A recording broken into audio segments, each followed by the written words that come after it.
Quick weekend gala ba ang hanap mo? Tara, let's explore Alibihaban Island sa San Andres, Quezon.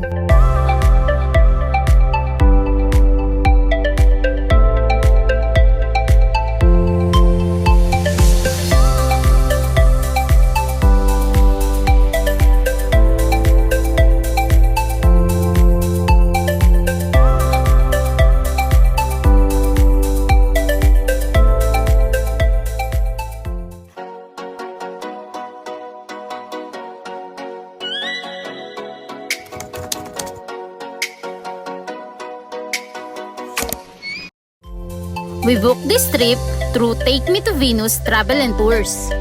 We got this tour package for only 2,599 pesos per person for 2 days and 1 night. The tour package includes round-trip van transfer, gas, toll, driver's fee, 3 meals, tour coordinator, municipal tax, environmental fees, cottage, tent accommodation. Meron silang 3 pick-up locations dito sa Manila, ang McDo Centris, Jollibee Shaw, at KFC MOA. At around 2:41 AM, nag-stop over muna kami dito sa Fermil's Fast Food for early breakfast.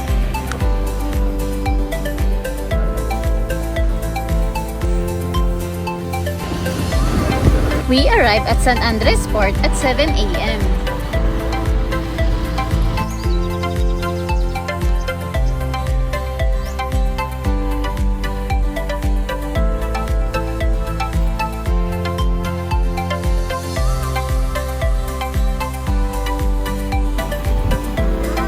Mula sa pier ng San Andres, Quezon, 15 to 20 minutes boat ride lang ang layo ng Alibihaban Island.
At 8:20 AM, we arrived at Alibihaban Island.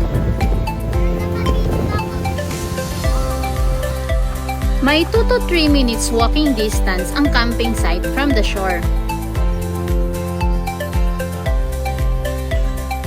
Sa campsite ay may mga kubo na pwede ninyong rentahan.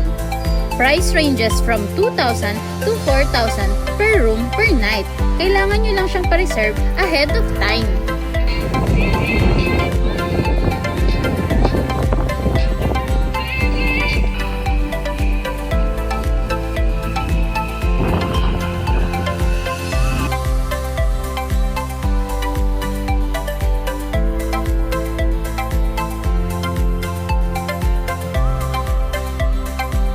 For our lunch, we got gatang kalabasa, pritong isda, at tahong. Kasama na ito sa package na binayaran namin. One of the unique attraction dito sa Alibihaban Island ay ang floating cottages where you can relax, enjoy the island's beautiful water, and even slide directly into the sea.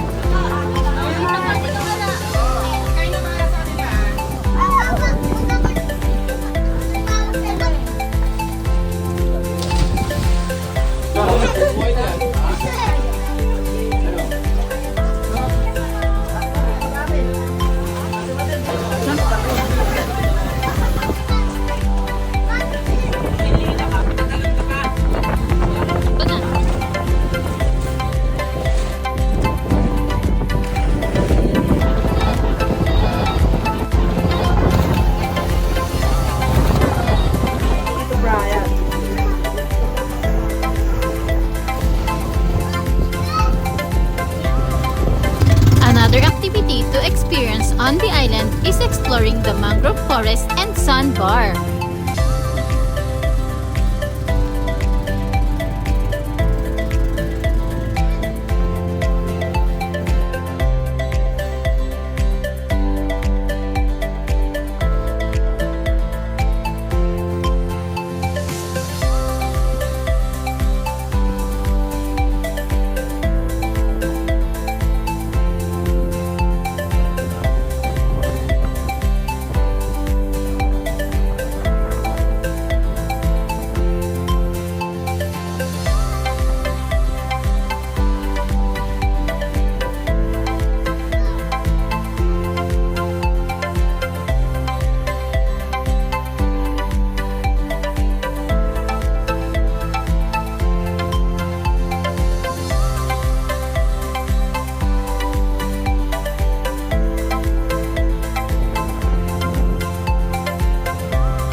Mga around 5 p.m. ay bumalik na ulit kami sa isla.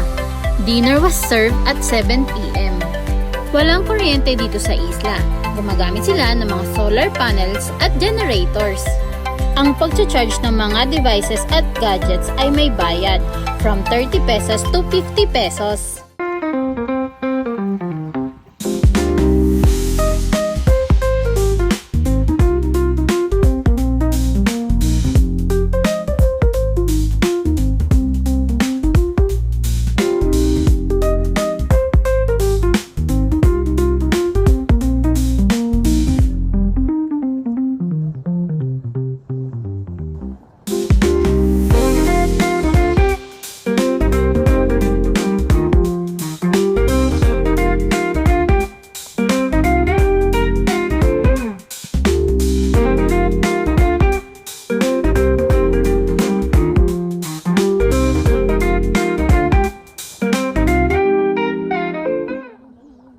Ang breakfast naman ay sinerve ng mga 7 a.m. Kasama pa rin ito sa package na binayaran namin.